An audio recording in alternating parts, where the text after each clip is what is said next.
जो बेटी बचाओ का नारा देती है पर अपराधियों को एक के बाद एक बचाने का, बेल और पैरोल पे बाहर लाने का काम कर रही है। दुष्कर्म की सुई, इस दुष्कर्म का जो पूरा कांड है वो बीजेपी के राष्ट्रीय महासचिव तक पहुंचता है। लोग सीबीआई की जांच के लिए उस समय में न्यायालय में भी अर्जी लगाई गई, सुप्रीम कोर्ट, हाई कोर्ट, सभी लोगों ने उसको सुना। सुप्रीम कोर्ट ने भी, हाई कोर्ट ने भी, और जो सेशन कोर्ट है वहां पर इस पर लगातार कार्रवाई चलती रही और जो मजबूत पैरवी थी उसी मजबूत पैरवी का परिणाम था कि उन्हीं तीनों आरोपियों को आजीवन कैद की सजा सुनाई गई। हम हर जांच के लिए तैयार, हमने कब मना किया कि हम कोई जांच नहीं करवाएंगे। अंकिता भंडारी को न्याय दो, वीआईपी का नाम सामने लाओ। इन नारों से आज फिर उत्तराखंड की सड़कों का माहौल गूंज उठा है। पहाड़ से मैदान तक, देहरादून से चंपावत तक लोगों का गुस्सा साफ दिख रहा है।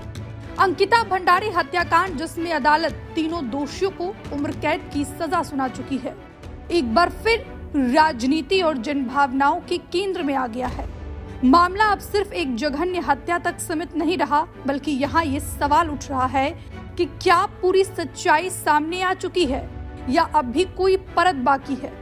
वही ये सवाल विपक्ष सड़कों पर पूछ रहा है और इसी ने सत्ता पक्ष की मुश्किलें बढ़ा दी है।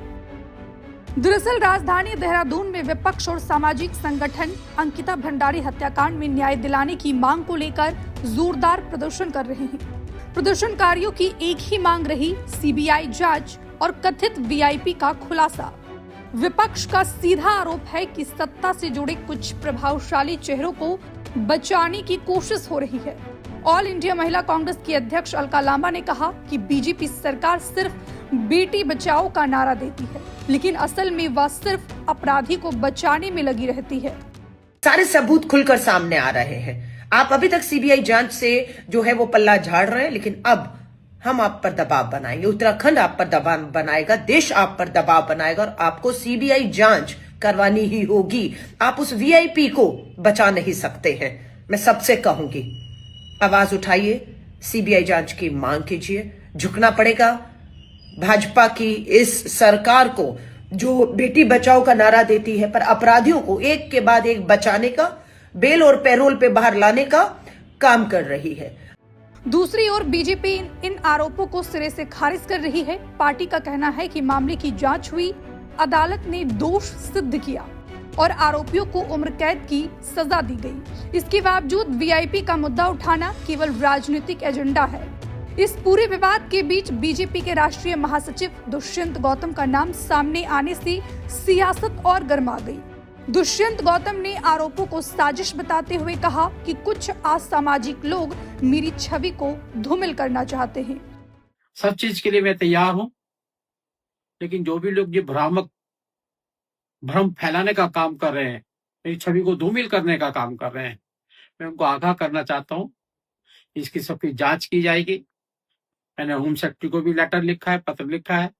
इन सब की जांच भी की जाएगी और मूलतः जिस व्यक्ति ने ये षड्यंत्र रचा है उस पर कानून कार्रवाई भी की जाएगी और मानहानि का मुकदमा भी करूंगा। इस मामले में अपने ऊपर लगे आरोपों को लेकर बीजेपी के राष्ट्रीय महासचिव और उत्तराखंड प्रभारी दुष्यंत गौतम ने कानूनी कदम उठाए हैं। उन्होंने कांग्रेस और आम आदमी पार्टी पर मानहानि का मुकदमा दर्ज किया है। कांग्रेस और आम आदमी पार्टी पर 2 करोड़ रुपए का मानहानि का दावा ठोकते हुए दिल्ली हाई कोर्ट में याचिका दाखिल की है। इसके अलावा पूर्व विधायक सुरेश राठौड़, उर्मिला सनावर के खिलाफ थाना डालनवाला में एफआईआर भी दर्ज करवाई गई। उन्होंने गृह सचिव को लिखे अपने पत्र में फर्जी ऑडियो वीडियो हटाने की मांग की है। आपको बता दें कि उर्मिला सनावर वही हैं जिन्होंने अंकिता केस से जुड़े सनसनीखेज ऑडियो और वीडियो क्लिप को जारी किया था। बहरहाल अब सबसे बड़ा सवाल यही है कि क्या अंकिता भंडारी हत्याकांड न्याय की अंतिम मंजिल तक पहुंच चुका है या फिर से 2027 की राजनीति का बड़ा मुद्दा बनकर रह जाएगा। हालांकि सड़कों पर उठता आक्रोश साफ संकेत दे रहा है कि जनता सिर्फ बयान नहीं बल्कि पूरी पारदर्शिता चाहती है। Bureau report, Punjab Kesari TV. हमसे जुड़े रहने के लिए हमारे YouTube चैनल को सब्सक्राइब करें और नई वीडियो की नोटिफिकेशन के लिए बेल आइकॉन को दबाएं।